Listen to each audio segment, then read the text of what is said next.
People can call it delayed, but guess what? It's Stranger Things, so because it's Stranger Things on the internet, it will live on forever. I'm here with Joe and Brandon. We're here to talk about Stranger Things Season 4, the 19 and a half hour long season, the longest season of television that has ever been put to screen. Did it live up to the hype? Did it fulfill all our expectations? Did it pay off on kind of a show that ultimately the hype was all that was keeping it going? Guys, you ready to do this? Let's do it. Let's do it. All right.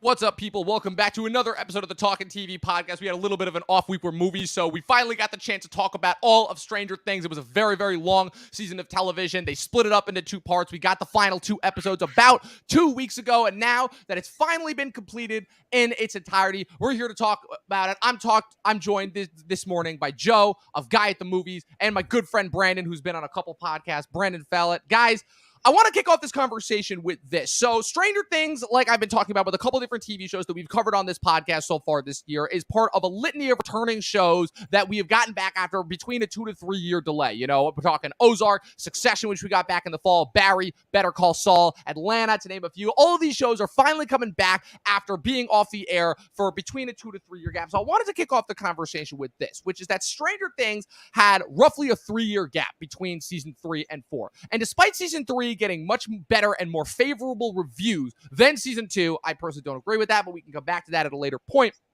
I feel like there was kind of this question in the air coming into this new season of kind of how they were going to continue the story, because I don't know if you guys remember or not, but at the end of season 3, it felt like a pretty definitive ending. You know, they'd resolved the Mind Flayer, they'd seemingly closed the gate again for the final time. 11 had lost her powers. The buyers were planning on moving out of Hawkins in order to kind of escape the trauma of their past. Hopper supposedly was dead.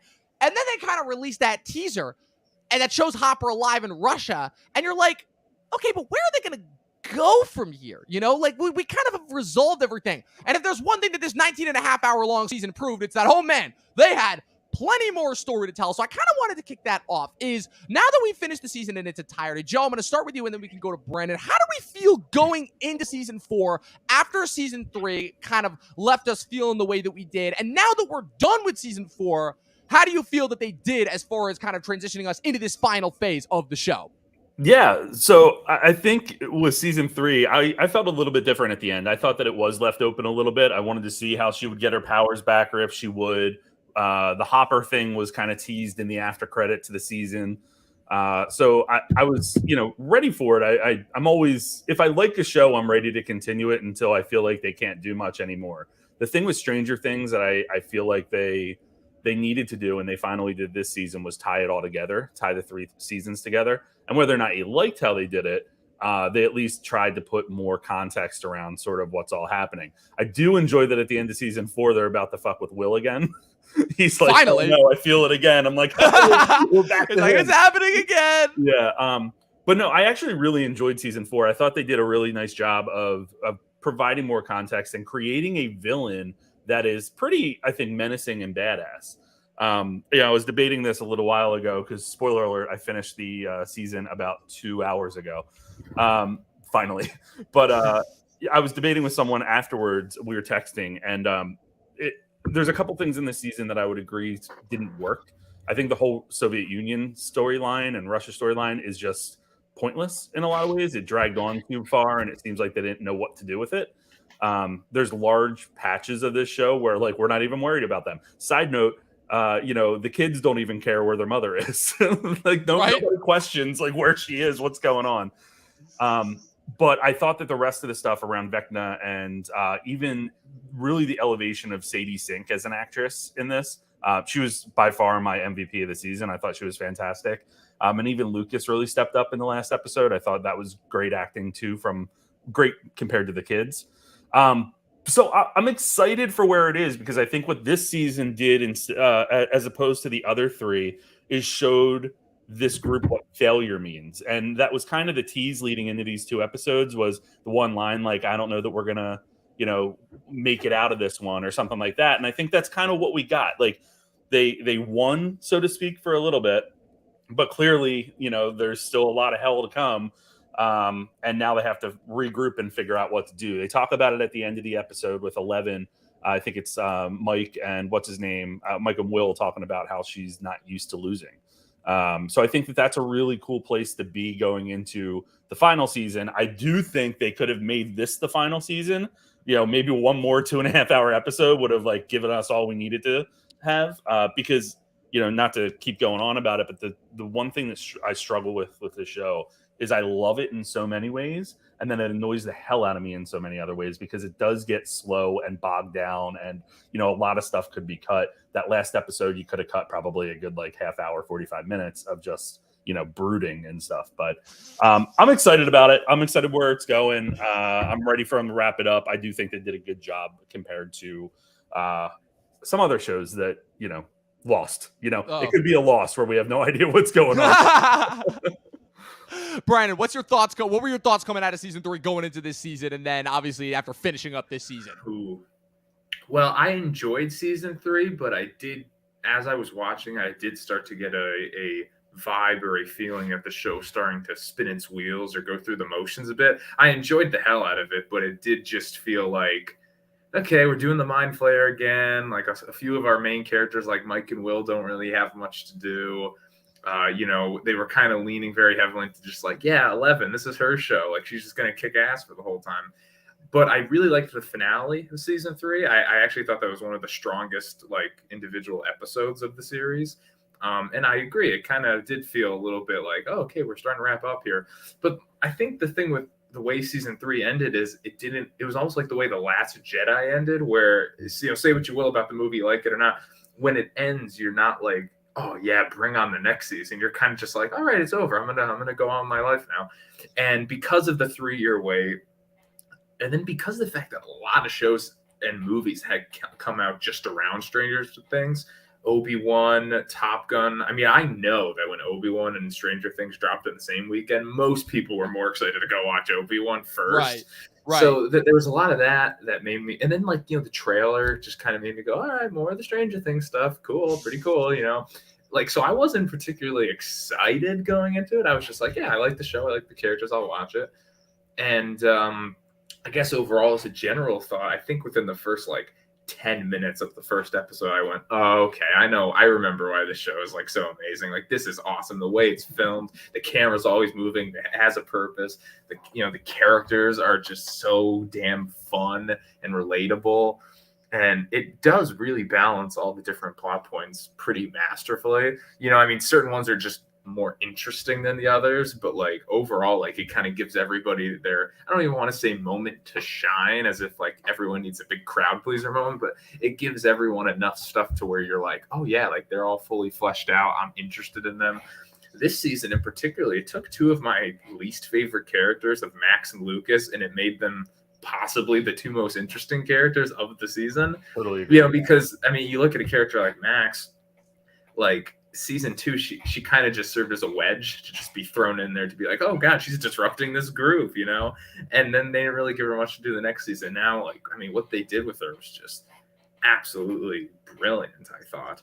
So overall, I really liked the season. I love that we had a villain that we could bounce off of and interact with. And I wasn't crazy on how they tried to specter it all and connect everything and say, oh yeah, this was all one giant plot that we've been intricately working at. And if I'm being honest, the finale, just as it's unraveling and you're just feeling like this is Infinity War, you're kind of going, oh, all right, this makes me like it a little less. And I'll just end on this, when the finale ended, I still wasn't bring on season 5. I was more so just all right. But it was the same thing of when season 3 ended. It was just, I knew where it would go now, as opposed to I have no idea where this is going to go, so I'm just going to stop paying attention. So overall, I loved it. I thought it was, you could say it's a course correction. You could say it's a return to form, but I think it's easily the best season since the first one. It's just, particularly episodes 4 and 7 are just masterful. Yeah, 100%. Couldn't agree more with everything that you guys have said. My thoughts coming out of season 3, I famously made it clear that I never really understood the criticism going into season 2. I've feel like a lot of people were a little bit too harsh on season 2 just because the hype factor and expectations coming out of that first season being the phenomenon that it was were just, I feel, a little bit too high and across the board. And it was kind of I feel like in a similar situation to another season of television that came out that year for a massively popular television series, that being Game of Thrones 7th season. I just feel like the expectations were a little bit too high to a point where I feel like where people were a little bit unfair to it and kind of overlooked a lot of the more positive elements of it. Going into season 3, however, that was a situation of where it's like I feel like it had almost course corrected to where now people were willing to give the show too much of the benefit of the doubt. And there was just a lot of stuff in season 3 that it felt like they were trying to do right, but overall, like you were saying, Brandon, it felt like it was spinning its wheels. It felt like it was trying to change tone in order to almost feel like more of like a more palatable and desirable show. You know, they were trying to be like, okay, we're getting back to this being like a fun kids 80s romp, you know, which I'm not going to say that's what the show ever was to begin with, but it always had elements of that, you know? But the biggest thing for me going out of season 3 is that I'm like, it left me with that feeling of I don't know where this is going to go, and I don't particularly know if I care where it's going to go, just because it felt like they just kind of reached this point of, okay, if this is the last time that I see this setting or any of these characters, I'll kind of be okay with it, you know? Going into this season, though, to call it a course correction, I think would be a vast oversimplification, because I think it's safe to say that the Duffers probably were the ones that took the most advantage of the massive amount of time that they had in between this season, because, man, they went for it in a way this season that, while not everything worked, I think it's commendable to say the least just how big of a swing they took between the vast amounts of storylines that they had, between them splitting the characters up, with them arguably giving the characters the biggest set of stakes to overcome that they've had to since the first season. The fact that they're finally actually playing into the fact that they're like, yeah, these kids are not really kids anymore, so we're going to start throwing some more adult challenges at them. The fact that they actually had the foresight to understand they're like, okay, we need an actual visible antagonist. We cannot keep relying on kind of these same lifeless CG blobs that are just like monsters to overcome. We need an actual like visible antagonist for our characters to overcome, and they did it all. You know, they actually went for it and they did it. And yeah, obviously there was kind of a little bit of loose lingering threads that they probably let go on too long. The Hopper stuff in Russia, as much as I did love it when Joyce and Hopper finally reunited, that storyline went on way too long. The Mike, Will, and Jonathan storyline with Argyle, it served its purpose at the end, but that one kind of went on a little bit too long. But the stuff that I will say this season did great was friggin' amazing. The Max and Lucas stuff, everything going on with Eddie this season was just inspiring, to say the least. The way that they conceived of Vecna's kind of reintroduction and the way that they kind of like conceived of his grand overall plan. And what I'll say is that they didn't completely, it's very beyond clear that they were not at all, that they did not at all have this planned out from the beginning, but they did, in my mind, what all good showrunners do, which is what they do is they work with what they've established in the past in order to give them enough of a foundation to build off of, you know, because they have the Upside Down. They had already set up the idea that there were other patients other than 11, so they have that storyline to build off of, and then they kind of work with what they have as far as coming up with an antagonist that can kind of draw all of our characters back into this one fold without it feeling repetitive again, and also set them up with enough stakes in order to, for lack of a better word, get them into the end game, you know? And that's probably about as, like, spoiler-free as I would kind of want to bring it. So let's dive into some of the specific things that happen at this season. You know, I have the next plot point is how the show has kind of changed since its inception. So the biggest thing, obviously, that I want to talk about first is Vecna himself. You know, the fact that the Duffers were able to conceive of this character that actually was, similar, was kind of the basis for the entirety of 11's, kind of project that was formed, obviously, as we come to learn, as the Nina Project. The fact that Dr. Brenner, who was brought back in this season in an unexpected, but I think rather refreshing way, Matthew Modine's character from the first season, how you have this character who was established as kind of the origin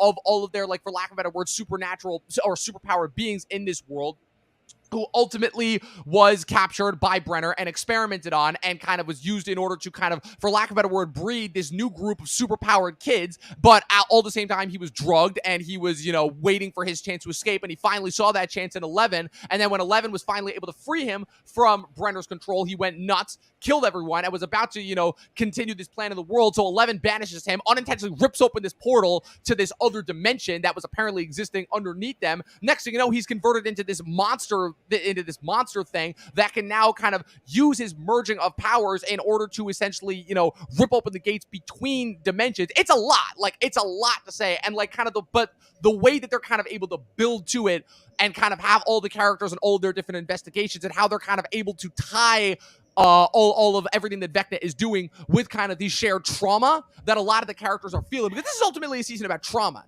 and getting over. All of these characters have been through so much since the origin. 11, Max, what's it called? Mike, all of these characters have been through trauma, and this season is all about them kind of getting past trauma and kind of maturing to a certain point. So I kind of wanted your guys' takes on like kind of what your favorite parts of the season were, just in general. Like, what were some of the things that really, really stood out to you as far as like kind of setting this apart from previous seasons that came before? Joe, start with you. I thought the slow build up to like revealing who Vecna is was pretty cool. I'm not going to say that I didn't fully expect it.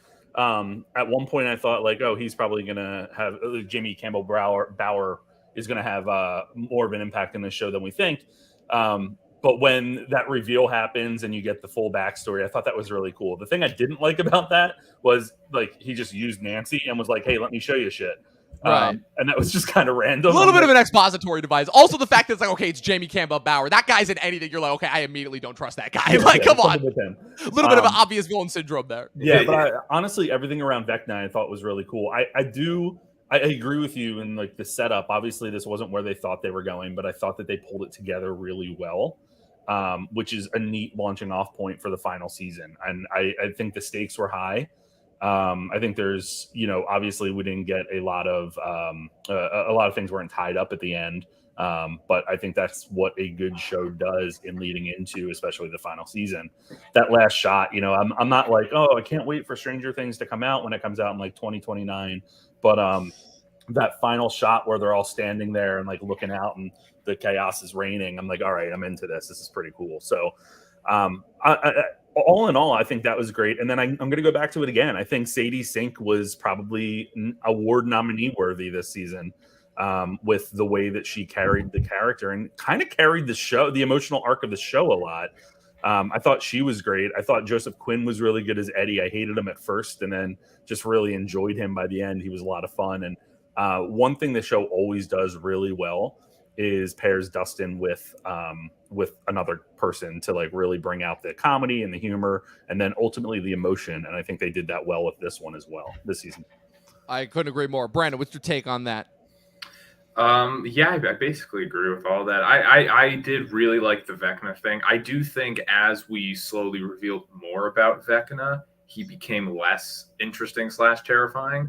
But I mean, his first 3 like scenes, like because he had like one scene for each of the 3 episodes, I thought it was honestly terrifying because I never expected the show to go that brutal. Like they always insinuated things that were horrific, but like to actually see like when it was for me, it was whenever the claws would like snap into the person's face. That was just a very effective moment.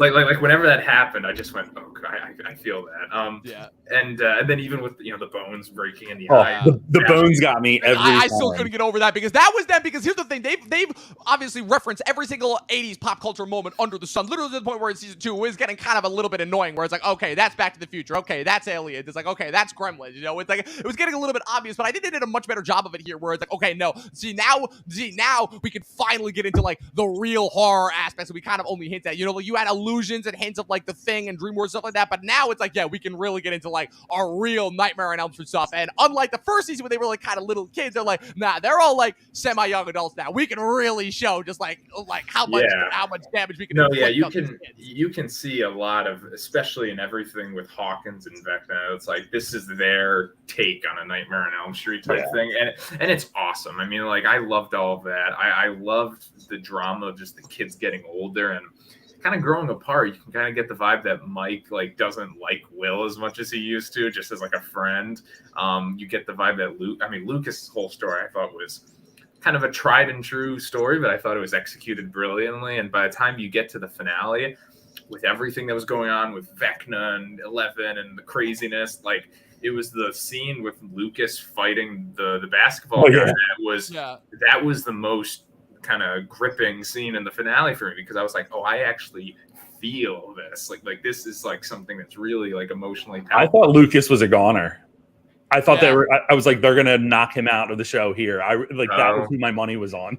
Right. Oh yeah. I think overall, I really liked what the show did, and I got to give them credit too, because I can nitpick all night and day about things, but like they did something really different. And one of my biggest flaws with the show coming out of season 3 was where that was a season where I started realizing the show's shtick, which is you take the group of people, you have like a batch of like 12 characters, you split them up into 3 groups. For the whole season, they're finding pieces of the puzzle. In the penultimate episode, they come back together at the end, and it's like, whoa, you're back. What were you up to? Ha, this is so funny. And then at the end, they do this big payoff finale where they're all together. And it always works. It's like McDonald's. It's like, oh, yeah, like I get it. Well, no, like it works. But for season 3, even though it worked, I went like, okay, I get the shtick here. And season 4 did something different. Like by the time you get to the finale, they're like, no, we're going to keep everybody separate, and they're all going to come together after the big bombastic finale to have like these somber, bittersweet reunitings. And like, so I gotta give them credit for that. I like that they tried like their take on like the Great Escape with the Russia stuff, or their take on like a stoner comedy for the California stuff. Like that was all well and good, and I don't think the show ever overtly focused on those two things so much to where I was just like, oh my god, but like. Yeah. Definitely they weren't like things I'd rewatch again. So yeah, anyway, not to talk too long about it, but like I thought it was pretty fantastic, like across the board. Real quick on the bones breaking thing, I thought they did a good job of like you said with the first 3 that get killed.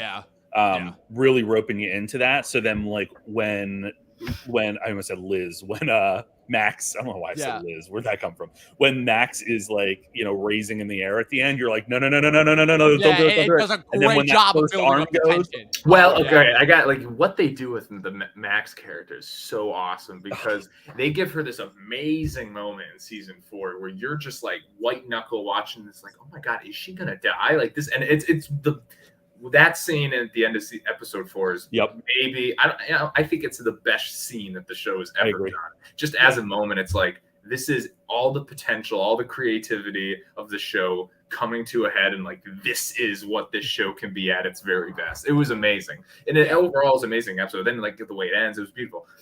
And because she gets such a moment like that, you kind of think, well, she's safe for the rest of this show because she got that moment. Kind of amazing how they pulled the bait and switch there. So when the moment happens at the end, you're kind of like, oh god. My one criticism, and I will probably get into it, is I kind of wish they went all the way and just because the ending was so they kind of half-ass at the end where it's like she's dead but she's not dead, but they're still able to open the portal just enough for it to work. It's like technically she died even though it was after, and she's brain dead now, but like technically her heart's still beating. Like there's a lot there where I just kind of went like, I kind of wish you just played it cleaner and just like did one because like I was confused. I was like, wait, so what is her condition? Yeah, right. Where is she? That's what I wonder. Like, this is always me just being who I am. I wonder if they actually like filmed multiple versions of that, or like didn't know where they were going to take things. Because the fact that they were working on those final 2 episodes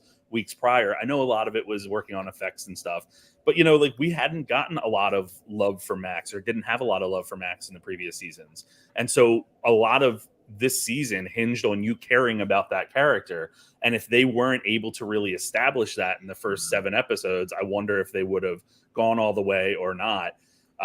Because I expect when she at the end of episode 9, when she's dying, I'm like, they did it. They finally did it. But I agree with you. Like when they switch that around and they're like, nope, heart's still beating, but she's brain dead. They're just, I think, giving themselves a little bit more to play with moving forward, given that she was really the star of the season. I think one of the biggest problems that the show has kind of had since its inception is they have a big problem when it comes to killing off their main characters. I feel like that kind of started back in season 2 with with Sean Astin's character, where even though Sean Astin was kind of a one-off character that was kind of only in there in order to like provide a romantic foil for Joy and then ultimately be killed off, I feel like the reaction to that was so big and so polarizing that it almost kind of scared them, into not wanting to really kill off any of their main characters. And then obviously they killed Billy at the end of season 3 and they gave him kind of a heroic moment. moment. But Billy, I feel like, was not a character that really kind of earned everybody's love, not in the way that the main character was. And this was kind of the first chance that they had to like really show that it's like, yeah, no, anybody can go. Like this, we can kind of turn this into Game of Thrones a bit, where anybody can go at any minute. And Brian, what were you gonna say? No, I was just gonna say season 3 with Hopper, I think, was their first like, hey, Hopper was let's the biggest one where it's like, we can actually kill someone. And it's one of those things where by the time season 5 wraps up, I'm really gonna be looking at the Hopper character and be like, okay, what did he do in season 4 and 5? Like it's kind of how I compared it, like Poe Dameron in Star Wars, where they were going to kill him off in the beginning of Force Awakens, and then by the time that trilogy ends, you're like, you should have just done that. You know what I mean? Yeah. Like, because he did absolutely jack shit. Especially given the trajectory of where those movies went overall. But yeah, Stranger Things has a killing off main characters problem for sure. Where there's a lot of characters that, like I said, because they haven't killed off a decent amount of the characters, the cast has only grown significantly by season. Where, like you guys are both saying, by the time we get to this season, we're following 3 different storylines of roughly like almost 20 characters across the entire show, and they're trying to give each and every one of them something to do, and not a lot of them have something to do. Like, I love Maya Hawke in the show. She's just become one of my favorite additions to the show. What exactly did she have to do this season? Ultimately, they just be another funny sidekick character, you know? I love the Argyle character. I thought Eduardo Franco was a revelation in this season, and them kind of doing the whole stoner comedy. What exactly did I actually have to do here? No, I agree. I know your thoughts on it, Brendan, but I actually disagree about the Argyle character. I thought he was like, I don't think I laughed at a single line he said the entire show. Same here. Same here. I thought he sucked the tension out of scenes. I like the actor; he did a good job for what he was doing. But like in the scene, it's a really great that tracking shot when like they think they're gonna hit the road in California, and then it's like, oh shit, hit the fan. We got to run around. It's this awesome one take. Once his character got involved, like I just felt all the tension. The shootout at the end of what was that? The 3rd episode, 4th episode? Yeah, like it was just like, oh, now he's here screaming and okay. It's just like you can't tell me that once he shows up in that scene that you're still like, what's gonna happen? Like you're just kind of like, oh, all right, now this is a joke. I forgot this is a joke. The intent of that character like just was off for me. Like it was always the comedic relief, whereas like another character that brings a lot of the comedic relief is Erica. But she also is a strong character and has a lot to do as well. I love that actress and that character. It's so funny, like just absolutely so funny. But I feel like that's what I want to see from a character that's there for comedic relief, aside from setting up the ending where they take 11 to the pizza place and submerge her in the pizza thing. Right, and that's ultimately kind of that was a moment where I knew, I was like, okay, so this is not like they're gonna lose this episode, because no way is like this big awesome finale gonna be like this like at like this pizza joint. like I was like, no way. Yeah. What's it called? Yeah. And another thing too, also, obviously, Brandon, you and I talked about this too, is Mike, where when the show started, Mike kind of was one of the leads. He was like kind of the one that was like kind of spearheading the action. He was the one that was giving 11 a place to say. He was the one that was encouraging 11. As time has gone on, Mike has kind of been relegated to the background, and like to the point where it almost felt like his only purpose this season was to provide emotional support for 11, while at the same time like shunning Will and continuing to like make Will a little bit of an outsider. Like it's ultimately, again, what happened was poor Will. But what ultimately happened was that as much as we love this season, I know it doesn't tell you that, but as much as we did love this season, and as great as they utilized the vast amounts of time they had, it definitely feels, you could definitely feel the sense of where, okay, this is more so of a TV thing here, which is where there really isn't a lot for all of the characters to do. There is too many. Yeah, it's too many characters up to this point. Like Murray, Murray for me grew a lot this season, but like, what is his purpose other than like a jokey supporting character? Well, I think I think their problem with killing characters is more so it's more so the fact that like they just can't help themselves with adding characters. Mm-hmm. I don't think you need death to like tell a great action-based story. Like I don't think that's like this like prerequisite, but I think you could tell they do not want to kill any of the characters that were from season 1, because I think they want all those characters in that final season, so you can have you can kind of be able to track like their journeys and their arcs and all that kind of stuff. Maybe some of them will die in the last season. But so it ends up always falling on new characters to die, which is why I fail to get emotionally invested in the moments when they do die. I think Bob was a moment in season 2 where I was like, wow, like that was surprising. mainly just because it was surprising, because you gave him this whole chase sequence beforehand where you think, oh, like he's getting this sequence, he's okay, but then he wasn't. Billy's death, I wasn't like, no, like, Jesus, this is killing me. I just thought it was a nice moment in the finale where like they kind of fulfilled his little arc. And I gotta say, I think this is probably a hot take, but like even Eddie's death, I not only did I see that coming from a mile away when it did happen, in the situation it happened, and the execution, I just couldn't get into it as much. I liked it. I liked the actor, mainly because a couple of things. One, it was a little overtly on the nose with being metal, being like, this guy, he's gonna fight a horde of bats in the underworld, and he's a metalhead. Like, isn't that like such a metal way to go? And I'm like, yeah, all right, it's pretty cool. And then like, if you're actually looking at the plot, like they never established that these bats were gonna go back to the house, and like there's no way that he would have known, like, oh yeah, like they need more time. Like, so it was just like this weird, like he just decided suddenly to like do this thing. And like, I don't know, that could have just been resolved in like an extra line of dialogue, like say like the bats are going back, we got to buy more time, So yeah, I liked the death, but I wasn't like, Jesus, what a, because he's a newer character, so they're on the chopping block a lot more than an older character. That's a good take. That's definitely a good take as far as that goes. I feel like that's a good transition into kind of the next point that I wanted to bring up, which is kind of the new edition / retcons, which also I feel like built into kind of how the show has changed from its inception. So famously, obviously, I feel like one of the biggest talking points about the show since it kind of started is the fact that the show was ultimately one of a couple that came out during around that 2015, 2016 time period that was ultimately a little bit of a victim of its own success, where the kind of Duffer Brothers kind of conceived it as like, this kind of fun, kitschy little homage to, some of their idols growing up, Spielberg, Carpenter, King, to name a few. And then the show just ends up hitting such this massive trajectory because of the Netflix of it all. It comes out at like just the right time when Netflix is just starting to become like the powerhouse that it is, that it ultimately ends up blowing up bigger than they ever could have possibly realized. And now this kind of thing where it's like, okay, we kind of put all of our chips into this one basket. We have this one story that we're going to tell.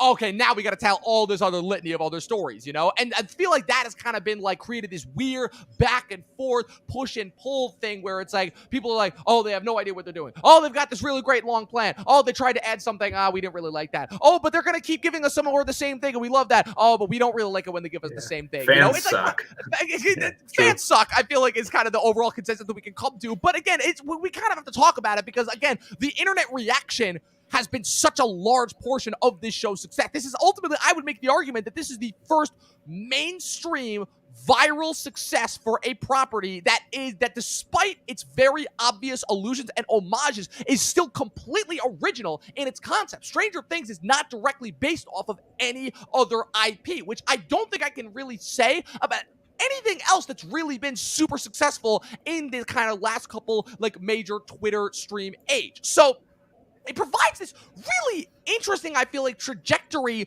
where it allows the Duffer Brothers to both be their best friends and their worst enemies in that sense, where despite the fact that I love kind of the new additions that they made, I'm aware of how they retcon stuff in the past where obviously, again, they had this idea for the Upside Down, but they probably didn't really know exactly how it was going to encompass and entail it. And then being able to do more seasons allowed them to explore the Upside Down and really the potential of it. But it almost felt like they were kind of deliberately holding back and not exploring it to their fullest potential. And now they finally have the opportunity to do so for a litany of different reasons. The massive amount of time that they had since season 3, the vast increased budget that they had. They're definitely at that point where a lot of shows get when they finally get to that point in the budget where they're like, okay, we have all this money, we can just show it off. Like some of the shit that was in this episode, like, was bigger and more impactful than a lot of the stuff that we've gotten in the previous movies. Like, famously, the big joke is that was made about this particular season is that this aired 1 week before Thor: Love and Thunder,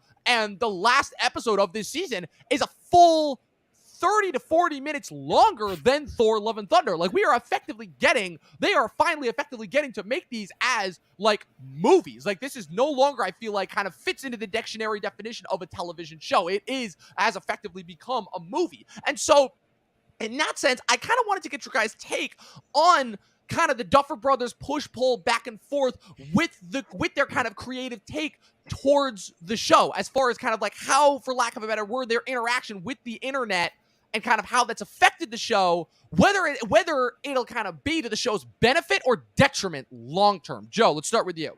Yeah, I don't really know. I think that's really hard to comment on because we don't know what the original plans were. We don't know like what the rough outline was for how many seasons they wanted to go and all of that.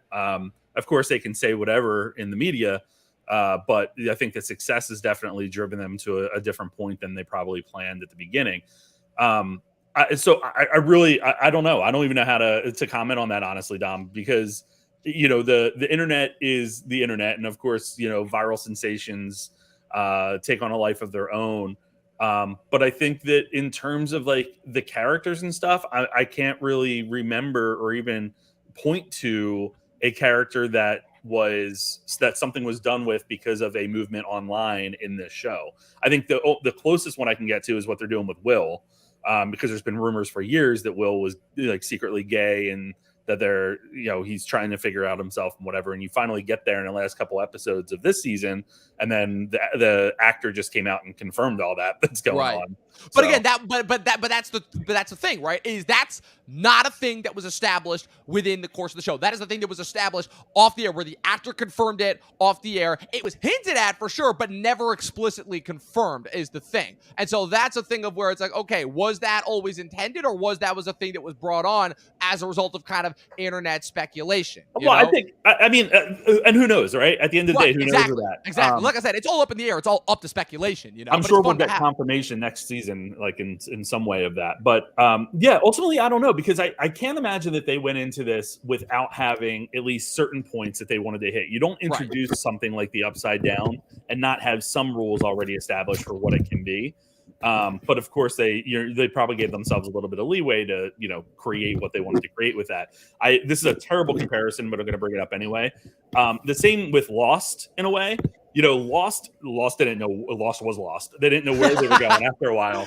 But they had certain points. They knew their ideas of certain things that were going on. Just whether or not they were able to tie it together is a whole nother question, whole nother ball game, whole nother argument, whole nother podcast.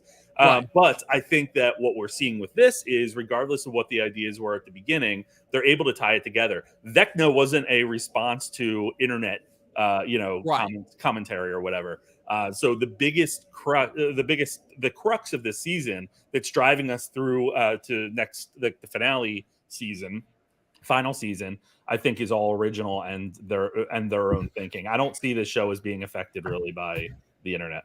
Well, the biggest thing I can feel like kind of that's a point of reference to this is obviously their attempt at, okay, they clearly had some idea where they always wanted to explore the idea of whether there would be more kind of kids that were experimented on by Brenner other than 11, because that was the thing that they hinted at in season 1 but never explicitly confirmed. They tried to do that with the 11 solo episode, and kind of how in season 2 and kind of how that executed. That episode is critically maligned to the point where they almost drop it completely. But now with this season, they're kind of able to bring it back around and reintroduce it into the show as like kind of a part of the story, Yeah, and that's kind of like an example, I feel like, of the push-pull back and forth. There's many, many other things that I feel like I can point to. But Brandon, what's your take on all that? Yeah, I mean, I guess, in today's age, that's like the great fear that we want to avoid. Like we want the creative artist to just be creative and not be so reactionary. I think quite possibly the biggest criticism of like the Disney Star Wars trilogy is that it was very reactionary to how people felt about the franchise. And the big buzzword that people keep seeing is like there wasn't a plan. There wasn't a distinct plan that they wanted to accomplish. So it just felt like they were making up as they went along to appease the fans. And in doing that, it just, it feels more like fan fiction or like a product as opposed to like an actual like, artistic story with merit. I think with Stranger Things, I never got that impression, at least thus far. I think and that's a good point, Joe, because I think when it comes to the main plot, like I think they're pretty, they got their vision for each season. Every show is in a way making it up as they go along. Like, no show is like, in season 1, I had a 9-season outline and we executed that without change, or without input, and without adapting for complete, you know what I mean? I mean, like, so I think originally the show was supposed to be 1 season and then it was supposed to be an anthology. So each season was going to follow different characters, but season 1 hit, the characters were so beloved that they kept going. Success kind of changed the course of what they were doing. And so far they've been able to kind of fool us, where it's like, oh yeah, like this was the plan all along. I think season 4 and 5 were planned out. I think they know exactly where they're going into, you know what I mean? But if you were to ask me like, hey, season 3, do you think they know how they want to end this? I'd probably say no. Yeah. Because that season was pretty isolated and it was just like another season and another show. I have, other than the Will thing, but which I think you could make argument maybe was brought on because of online, tweets and things like that.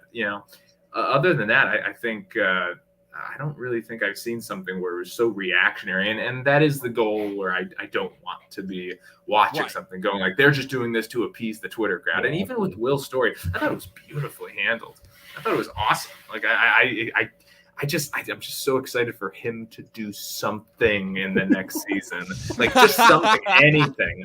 Just something other than like this, Other than the hairs going up on the back of his neck. Yeah, the reason why I bring up that point is because it's one of those things that I feel like, unfortunately, kind of seeps its way into every bit of conversation that we have now, where, again, so much of the stories that we get now feel like content, and they feel like things that are brought on because of studio mandates, because they have to fulfill a quota and all the time. And it feels like so much of the time we don't get to be able to talk about the art in the art that we love, for lack of a better word. But Stranger Things is such a weird phenomenon because it's one of those things that is almost entirely dictated by art over commerce, because the things that people are drawn to in this show are not really any of the behind the scenes things like they are with a majority of the Disney or Warner Brothers stuff that we get. Now, they're drawn to it because they love these characters, because they love this story, because they enjoy spending time with them, but also they enjoy kind of getting like kind of that satisfactory thing. And like I said, the reason why the online speculation is so interesting is because so much of the time whenever you see this online speculation, it feels like it's almost always because it's like, oh, they didn't adapt this thing right that I liked from this thing from when I was a kid, And that's a whole different argument. That's a whole different podcast, all that. But so much of the time it feels like that's what the argument comes down to. And that's what makes kind of the online discussion that's so fervent about Stranger Things so fascinating, because again, there's nothing to really base it off of. So it's almost like whenever somebody is trying to like offer their suggestion, it's like, okay, well, that could feasibly become a thing. It kind of reminds me in a strange way of, again, Joe, I'm sorry to bring this up, but with Community, where a big part of what made that show work so well is they were constantly in touch with the people who watched the show on Twitter, and half the ideas that they would get, they would pull right from a suggestion that people would put on Twitter and write into the show. Now, granted, Twitter and just the internet and online discourse was in a much, much different place back when Community was on the air. I feel like it was a much more kind of niche crowd. I feel like the information waylay was a lot more controlled. It was a lot more receptible. There was a lot less hostility that goes into it now, where it just feels like the Wild West, and just like there's just so much hodgepodge of ideas thrown out that trying to sift through it all is just, I feel like, a nightmare for anybody else. But I feel like it's such an interesting component because it is, to me at least, such a critical and intrinsic part of this success, because we've all said it. If this show does not have the social media impact that it does, this goes all the way back to the discussion that we had about Netflix and kind of how we're so consistently confused at their success all the way back in 2020. The show is ultimately not what it is, And it's so weird because it's kind of the only way that it would have been that successful, because almost all of Netflix's success, with a few exceptions here or there, kind of function the same way, where they're all kind of successful because of how they hit online. Because again, the majority of them, I feel like the only exceptions to this are the Umbrella Academy. And even that one, it's like the only reason why they're successful is because of how they hit online. Because for the most part, they are all original ideas. I mean, look at all of them. Look at Squid Game. Look at Ozark. Look at what's another one that hit in the last couple of years? I'm totally drawing a blank on. The Witcher's a little bit different, but that one's still kind of getting its sea legs, for lack of a better word. All the way back to House of Cards. It's kind of this weird, like, kind of hit online sensation. And the thing is that's kind of so satisfying about it is that in this age of IP that we live in, when you have an original idea that can hit that hard with audiences in a way that really not a lot of other original ideas do. Most of the time when original ideas hit now, it's almost kind of like by surprise or by accident, or builds up with word of mouth, kind of in the old-fashioned way. But in order to kind of like have like an instant success, the way that kind of Stranger Things did, That's kind of what I mean when I'm talking about, like, kind of, for lack of a better word, the social media discourse of it all, because it does. It has a large part. It's a large part of this show's success overall. So, and I'm going to kind of bring it into the last point before we get into the last point that I have is how this sets up for the final season. And my biggest thing is that even though it seems kind of obvious as to where we're going to go in the last season, Vecna's plan has effectively worked. The gates between the dimensions have been ripped open. The last shot of the episode is we see something that we can assume is the Mind Flayer coming out. It was, I feel like that the one nitpick that I have is I feel like it was they were a little bit confusing in terms of establishing the connection between Vecna and the Mind Flayer, where it's like, okay, was the Mind Flayer already a thing? Did Vecna already a thing? Did Vecna create the Mind Flayer? Was it some sort of merging between the two? But whatever the case may be, I wanted to get your guys' thoughts on kind of where you think we're going to go for this last season ultimately, if this is the endgame to season 4's Infinity War. Joe, start with you. I have no idea. I don't know. I have no freaking idea. No, I think obviously we're going to see Vecna pop back up probably early on and continue on with what he was doing. But even what he was trying to do was a little left up in the air, where he was kind of just like, I don't even remember what he said. Something about like changing the world, or as far as I'm concerned, it may as well have just been a Skeletor from Masters of the Universe. Yeah. I'll be back before he runs into the game, because they knock him out of the mansion after they firebomb him, and then they go outside and he's magically gone. So yeah. So the one thing I do want to see a little bit more, which I think is it may alter the show a little bit, but we started to get it this season with the government becoming more involved, and right. That's one thing that with this show I'm always like, the government's not doing more. Like, this isn't a bigger thing outside of Hawkins that like, the city just split into 4. Like, we're not worried about this. We're calling it a earthquake. There's literal vines coming up in City Square and stuff like that. But so I don't know where it goes. I think we're going to see some deaths. I think the one that I think might be on the forefront, I think Nancy is up for potential death. The reason I say that is because one of the reasons why Max went back, or why Max kind of like sacrificed herself ultimately, was because she had the connection with Vecna, and the only other one right now that has the connection on the show and has been used by Vecna is Nancy. So I do think that they're saving some of the biggest kills until the last season. And they want the emotional impact of that. So I think we're going to see a lot of that. I am hopeful that we're going to see Will finally step up and, as you said, do something. The first 2 seasons, he was kind of like used as like the one that was affected by everything. And then the 3rd season, he sat it out. And this one, he was just kind of like crying on the side of Mike the entire time. So I'm hopeful that we see that. And I also want them all to be together for this season, because I think that's when it works the best. I just realized, too, that would be a great revelation where, again, the whole thing that kind of, not frustrated me, but that was kind of interesting, is how they kind of seem to be rebuilding, like, kind of Nancy and Steve's relationship again after kind of, she was kind of shoehorned together with Jonathan, I think, rather forcefully in the last season. And then Jonathan kind of comes in and not guilt trips her, but almost kind of sort of unknowingly guilt trips her into staying with him. So wouldn't that be something if there's like kind of that love triangle going on in the last season, then she dies, and it kind of leaves Steve and Jonathan both like a really interesting. That's something different. I'll admit, I did not think that. Good shit. And you can see that. You can see that stuff a mile away. I mean, they did it with Lucas and Max this season too. Like early on, they were really establishing their relationship. So I'm like, that's why I was like, Lucas is gone, or Max obviously is going to continue to have a big role. That stuff's pretty obvious when they're doing it, because I think the writing was really good this season.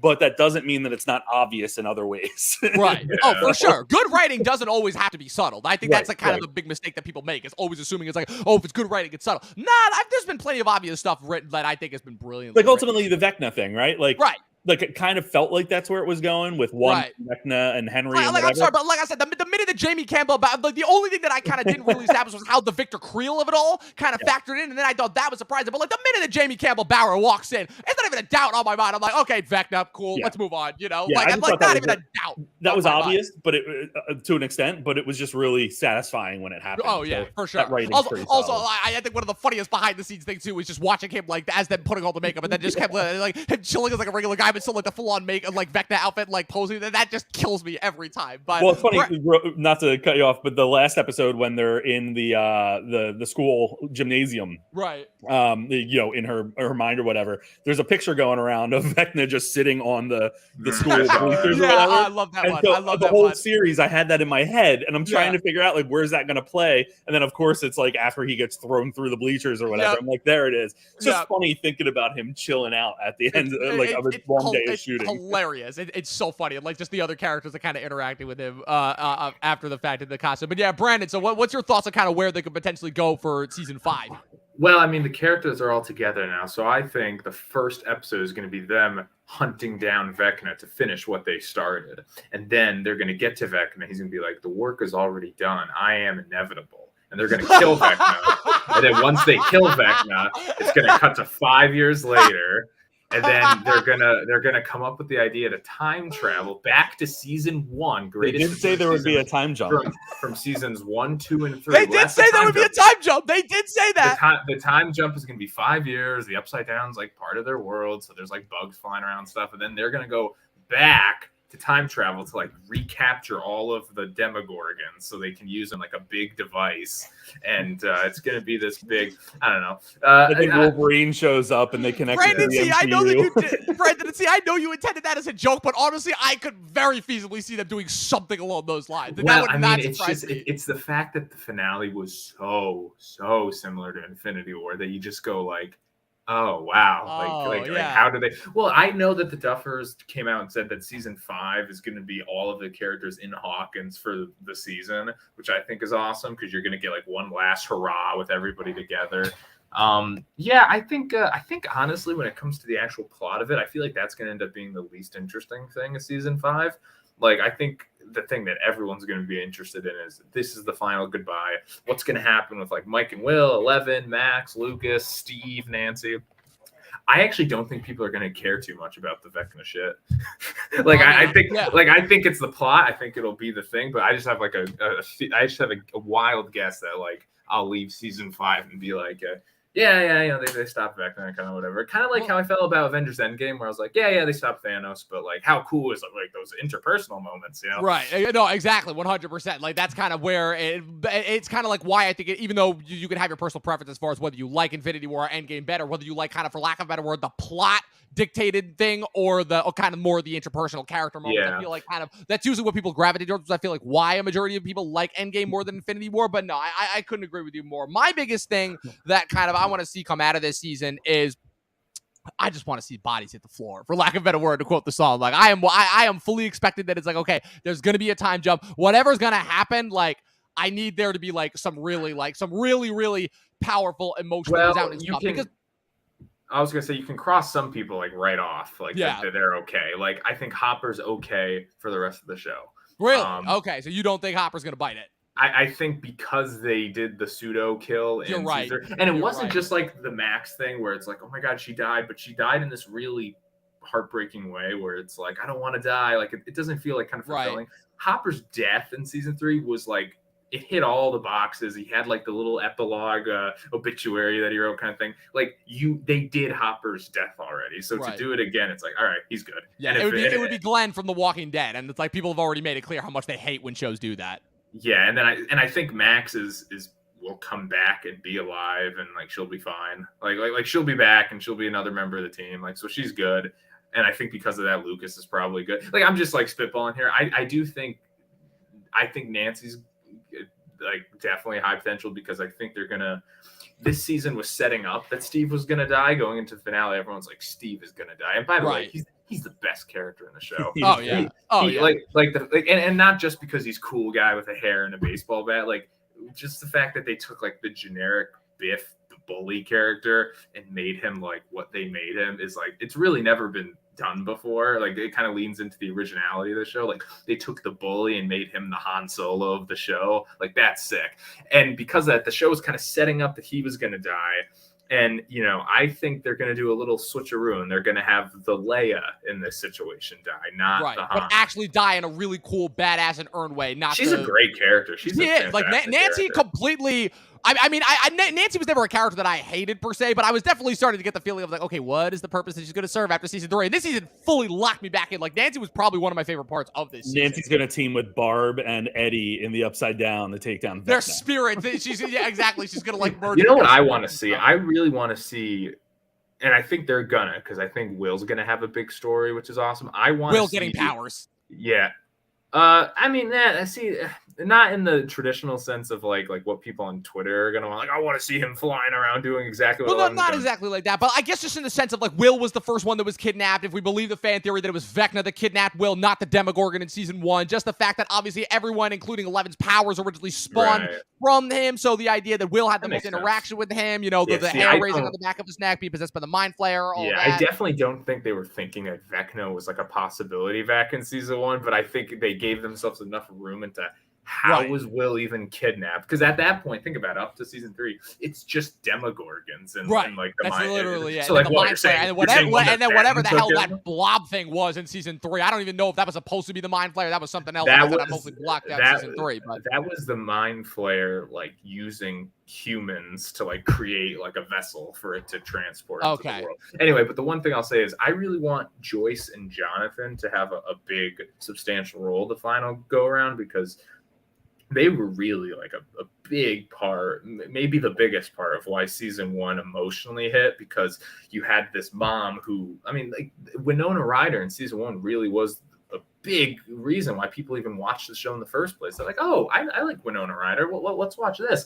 And her character of like this kind of, rural mom who everyone thinks is crazy, but she's actually like right. And she created like that iconic thing with the lights in the alphabet. And like, and then you look at Jonathan as like this reclusive brother who kind of creepily takes photos, but now he's got to step up and, be the protector. Like, I just thought they had such a great emotional thrust in the first season, and I don't want to say they've had nothing to do since then, but like they're just kind of they're letting the focus on other people. And I think for the final season, if you're gonna be in Hawkins the whole time and you're gonna give Will a lot to do, that was the best stuff about season 2, was when Will was possessed and they're like, we got to help our son kind of thing. So I don't know, that's just like a little selfish hope. Like, I really hope those two have something to do. And I feel like they're setting that up a little bit, because even the conversation between Will and his brother in the final episodes of this, I think, are reestablishing that familial connection that was so strong in the first season.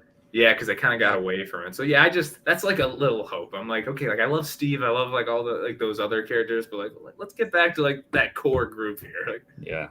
Help me, Steve Harrington. You're my only hope. Sorry, just had to bring that in a little bit. Yeah, no, 100%. Guys, this podcast has been absolutely fantastic. It's been everything that I could have possibly wanted and hoped from, obviously, kind of talking about Stranger Things. I feel like it's a show that has changed a lot since its inception, but it's a show that I think is still very valuable and very, kind of necessary to talk about as we kind of move forward in this kind of into this strange new world in which the world of media has taken shape. So before we get out of here, final thoughts, final star ratings, and then plug yourselves. Where can the good people follow you on the interwebs? Joe, let's start with you. Yeah, I'm like a 4.5 on this season out of 5. I really liked it. I thought it was really good TV and really gripping, and just the production value was insane compared to other shows on today. I think they did a great job with it. But I am on guyatthemovies.com and Guy at the Movies on Instagram and all kinds of other stuff, but just find me on guyatthemovies.com. Absolutely. Brandon, where can the good people follow you? Your final thoughts and star ratings. Oh, I agree. I think I'd probably go 4.5 out of 5. I don't usually rate television shows. I got to think about that. But like, yeah, I would say 4.5, because I think the finale didn't quite like completely knock it out of the park. Like, I thought it knocked it out of the park to like safe it, to sound safe. But I don't think that the finale was like holy, But I liked it. I enjoyed it. So yeah, I'd say 4.5. I think it's the best season since the first. As of right now, I still think I like the first more. Not that you asked, but I think I would go season 1, 4, 2, 3. I agree. That's exactly my ranking of it too. Yeah, because 3 I think was awesome while you're watching it, but then I don't have as much of an urge to rewatch that. Like 2, I want to go watch 2 again. Anyway, I'll just say my Instagram, Rattlecage Productions. That's what I've been posting some random stuff on. Awesome. Yeah, we'll go follow these two guys over there. My final thoughts to star ratings, like I said, echoing these guys' two sentiments. My favorite season since the first season, a little bit long for sure, a little bit kind of like playing fast and loose with the retcons, but overall a very satisfactory and very enjoyable season of television. For sure, kind of reaffirmed and made me kind of remember everything, all the reasons why I fell in love with the show in the first place, why the show became such a phenomenon in the first place. And I think it sets up rather nicely for what could be really get action-packed and gangbusters final season, assuming that Netflix doesn't get the better of them and kind of screw them over the way they have a lot of other shows with their kind of final seasons and final episodes. But you can follow me at Movie Nerd Reviews across all platforms on TikTok. And be sure to follow the official Talkin TV podcast across all platforms: Instagram, Facebook, TikTok, all the above. Subscribe to us if you're watching us on YouTube. Follow us if you are listening to us on Twitch. This episode will be available on Spotify and Apple Podcasts. If you're listening to us there on this time tomorrow already, then what are you doing? Just go back and listen to the episode. It was such a great episode. I had so much fun with these guys. Go follow these guys and everything that it is that they do. And as always, people, 12 seasons in a short film, and watch more fucking movies. We'll see you guys next time.